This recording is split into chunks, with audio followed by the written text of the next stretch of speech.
Τουρ τώρα, Θεσσαλονίκη, βρίσκεται στη Σύνδο. Αν δεν κάνω λάθος, θα μας παρουσιάσει ένα ξεχωριστό θέμα. Έλα, Ελένη.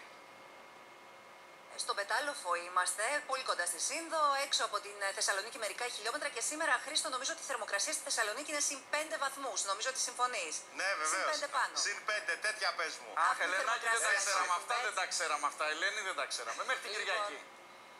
Από αυτόν, περίμενε, τώρα, γιατί αγαπητέ Γιάννη, από αυτόν και είμαστε συν 9. Ναι, μέχρι την Κατάλαβες. Κυριακή και οι δυο σας. θα το δούμε.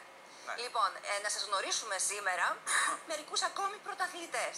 Πρωταθλητές λοιπόν ιδιαίτερους, διαφορετικούς από όλους τους άλλους. Βρισκόμαστε σε ένα εκτροφείο καθαρόαιμων πειμενικών Καυκάσου. Ο κύριος που είναι πίσω μου, ο μελαχρινός που βλέπετε, είναι πρωταθλητής σε 11 χώρες και έχει περισσότερα από 30 κύπελα. Όλοι όσοι βρίσκονται εδώ μέσα, όλα τα μεγαλόσωμα σκυλιά που βλέπετε του Καυκάσου, έχουν κερδίσει σε παγκόσμιους διαγωνισμούς. Αυτός είναι ο πρωταθλητής εδώ, έχει 30 κύπελα σε 11 χώρες. Ο Δημήτρης Τερζής, ο 27χρονος, έκανε την αγάπη του πράξη και έφτιαξε έτσι λοιπόν το εκτροφείο σκύλων εδώ στον Πεντάλοφο. Δημήτρη, βλέπουμε πίσω μας πόσα είναι όλα τα κύπελα, υπάρχουν κι άλλα. Υπάρχουν και άλλα που δεν μπορέσαμε να τα φέρουμε εδώ πέρα. Μόλις επέστρεψε την περασμένη εβδομάδα από την Τσεχία. Ναι, πήγαμε στο Πανευρωπαϊκό στη Τσεχία. Πήγαμε πολύ καλά.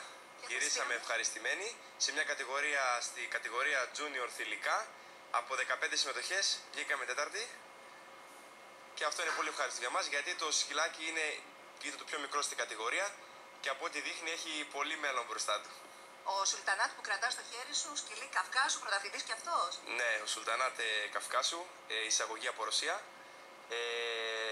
Έχει πάει στο Πανευρωπαϊκό στη Ρουμανία, έχει βγει δεύτερος και έχει μια πολύ αξιόλογη πορεία στις εκθέσεις και σαν επιβίτορας, δηλαδή βγάζει τρομακτικά και φοβερά κουτάβια. Να δώσουμε όμως το Σουλτανάτ για να δείξουμε τα μικρά σου, τη διασταύρωση που κάνεις. Μπορείς να το δώσεις στην Νατάσα.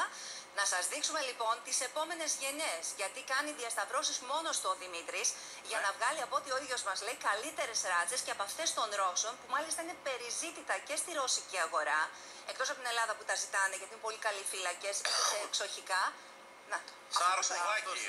Αυτό είναι περίπου Πανέμορφο είναι, 50 είναι ημερών. πανέμορφο. 50 ημερών μόνον. Και είναι περιζήτητα, πού σε τα ζήτησα. Είναι περιζήτα, έχουμε προτάσεις για αυτά τα κουτάβια από Αίγυπτο, Κίνα και Ρωσία. Αλλά εμείς τα κουτάβια αυτά, από τη συγκεκριμένη γέννα, δεν είναι προς πώληση. Γιατί τα ζευγαρώματα που κάνουμε είναι πρώτα για να κρατάμε εμείς για μας κουτάβι και τα υπόλοιπα αναγκαστικά τα πουλάμε. Θα δώσεις όμως ένα. Στην Ελλάδα μας είπες. Ναι, η γέννα ήταν 5 κουτάβια και έχω δώσει το ένα, έχουν μείνει 4 για μένα. Άντε, μπράβο. Οπότε καλή συνέχεια να έχεις. Ευχαριστούμε πάρα πολύ. Καλά μετάλλια. Καλά μετάλλια. Να είστε καλά. Σας ευχαριστούμε πάρα πολύ.